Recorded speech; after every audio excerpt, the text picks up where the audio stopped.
안녕하십니까. 사랑의 집 가정문화연구원 이사장 주수일입니다.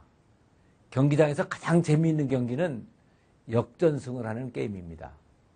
물론 우리 팀이 처음부터 원사이드하게 리드를 해서 이기는 게임도 나쁠 거야 없지만 더 스릴이 있고 재미있는 게임은 결국 1대0이나 2대0으로 이기는 게임이 아니고 2대1이나 3대1로 역전승을 하는 게임입니다. 그런데 이 역전승은 스포츠에만 있는 것이 아니고 우리 인생과 가정생활에도 있을 수가 있습니다.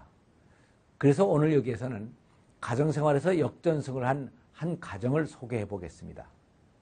제가 운영하고 있는 싱글 크리스천 카페에 아바라는 닉네임과 달림이라는 닉네임을 가진 부부가 바로 그 주인공입니다. 아바는 20년 동안 결혼 생활을 하다가 딸 둘을 낳고 이혼을 했습니다. 이혼을 한 이유는 성격 차이를 극복하지 못하고 심하게 싸우다가 정이 떨어져서 별거를 하게 됐는데 그동안 아내에게 다른 남자가 생긴 것이었습니다. 그래서 결국은 7년 전에 완전히 이혼을 하게 됐습니다. 아내에게 배신을 당하고 이혼까지 하고 보니 직장 생활도 제대로 될 리가 없었습니다. 그래서 실직을 한 후에 사업을 했는데 사업도 제대로 되지가 않았습니다. 그런데 아바를 가장 힘들게 했던 것은 가끔 누님 집에 계시던 어머님을 뵙고 올 때마다 눈물을 흘리시며 따라 나오시는 팔순노모의 모습이었습니다. 그리고 또 한 가지는 어차피 재혼은 포기한 채로 살고 있었지만 그래도 따뜻한 대화와 여인의 부드러운 살결과 체온이 너무나 그리운 것이었습니다. 그래서 인터넷 카페 몇 군데를 보다가 우연히 크리스천들이 모이는 싱글 크리스천 3050을 알게 되었고 여기서 지금의 아내인 달림을 만나게 됐던 것입니다. 그런데 그것은 단순히 짝을 만나기만 하는 것이 아니었습니다. 싱글들의 상처를 치유하고 또 새로운 가정을 꾸미기 위해서 계속 교육을 하는 곳이었습니다. 그래서 두 사람은 거기에서 계속 교육을 받으면서 서로의 신앙이 확실하다는 것을 확인했습니다. 그리고 싱글로서의 어려움을 공감하게 되었고 서로 위로를 하며 교제를 하다가 3개월 후에 결국 합치게 되었습니다. 당시 달림에게는 고3의 맏딸과 고1의 현주 그리고 장모님이 계셨고 아바에게는 두 딸이 있어서 모두 합쳐서 7이 한 가족이 되었습니다. 다시 가정을 이룬 아바는 가정을 신앙적으로 이끌어 가야겠다는 결심을 했습니다.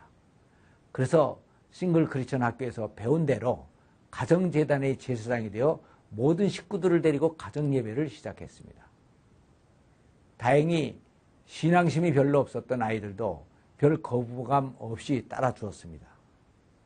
예배는 단순히 찬양을 하고 성경을 읽고 기도를 하는 짧은 시간으로 끝났지만 이것이 매일매일 계속되다 보니까 이 시간이 온 가족이 영적 충족을 받고 사랑의 교제를 하는 아주 축복된 시간이 됐습니다. 그러나 7 식구가 같이 살다 보니까 문제가 없을 수가 없었습니다. 그 중에 가장 심각했던 것이 아바와 작은 딸 현주와의 갈등이었습니다. 큰 아이는 그런 대로 괜찮았는데 작은 아이 현주는 너무나 무질서했습니다. 지나칠 정도로 꼼꼼하고 정리정돈을 정확히 하고 살고 있었던 아바로서는 책상 위에 항상 뒤죽박죽 책이 널려 있고 이부자리 하나도 제대로 정리하지를 못하는 현주가 도저히 용납되지가 않았습니다. 그러나 이것은 아내의 딸이었기 때문에 참고 지낼 수밖에 없었는데 드디어 일이 터지고야 말았습니다. 아이들 방에서 아내와 현주의 언성이 높아졌습니다.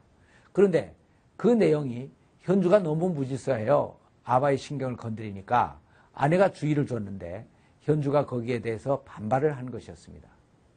그래서 아바도 나서게 되었는데 현주의 말대답이 아바의 감정을 건드렸고 결국은 언성을 높이다가 손찌검까지 하게 되었습니다.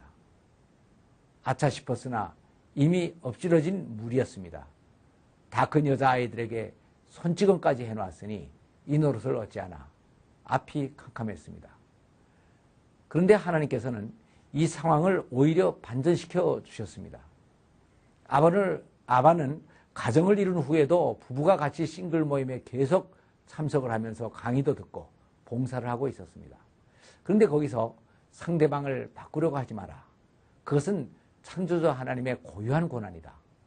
모든 사람은 하나님의 뜻과 섭리에 의해서 창조된 하나님의 귀한 창조물이다. 그러므로 이것을 내 기준에 맞게 고치려고 하면 안 된다. 우리가 해야 될 일은 오직 하나님께 맡기고 기도하는 것뿐이다. 라고 하는 말씀을 듣게 되었는데, 그런데 이상하게도 이 이야기를 들으면서 현주의 얼굴이 떠올랐습니다. 아, 그렇다. 이것이 바로 내가 현주에게 해줘야 할 자세였구나 하는 생각이 들었습니다.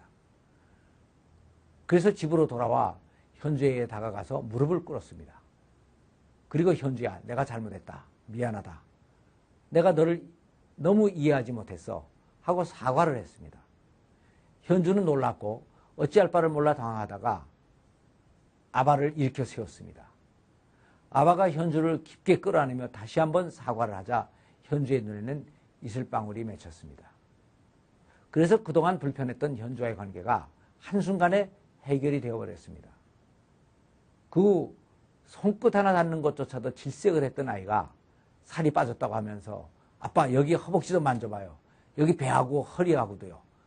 하고 얘기하는 데는 정말 놀라지 않을 수가 없었습니다. 진리대로 살면 이렇게 간단히 되는 것을. 그래서 현주와는 친부녀지간보다도 더 가까워졌습니다. 그런데 기적과도 같은 일이 또 일어났습니다. 그것은 그렇게 개성이 강하고 말썽이 많던 현주가 조금씩 변하는 것이었습니다. 집안일이라고 하면 손가락 하나도 까딱하지 않았던 아이가 집안일을 스스로 하게 됐습니다. 그리고 큰딸 수정이는 이제 나는 아빠 같은 사람하고 결혼을 할 거야 라고 고백을 하게 됐습니다. 어머님이나 장모님이나 이젠 편안히 눈 감고 가실 수가 있게 됐다고 하시며 흐뭇해 하십니다. 그리고 직장까지도 옛날보다 더 좋은 곳으로 회복이 되었습니다. 아바는 자기 인생을 포기했었습니다.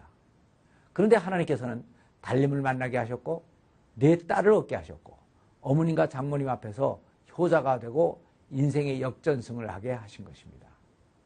아바는 이제 명절이 되면 딸 넷을 태우고 아내와 함께 본가를 찾습니다. 자동차 안에서 여자들 5이 늘어놓는 수다에 귀가 따갑긴 하지만 핸들을 잡은 손은 가볍고 마음은 세상을 다 얻은 듯 합니다. 전에 혼자일 때는 이 명절이 그렇게 괴로운 날이었습니다. 그런데 이제는 명절이 이렇게 행복한 날이 되었습니다. 그래서 로마서 8장 28절에 있는 하나님을 사랑하는 자, 곧 그 뜻대로 부르심을 입은 자들에게는 모든 것이 협력하여 선을 이루느니라 라고 하는 말씀이 그의 생애에서 실제로 이루어진 것입니다. 그런데 이렇게 인생의 후반부에서 역전승을 한 유일한 비결은 하프타임에 하나님께 자기의 생애를 맡기고 가정에 대한 새로운 교육을 받고 후반부 가정생활을 새로이 설계하는 것이었습니다. 감사합니다.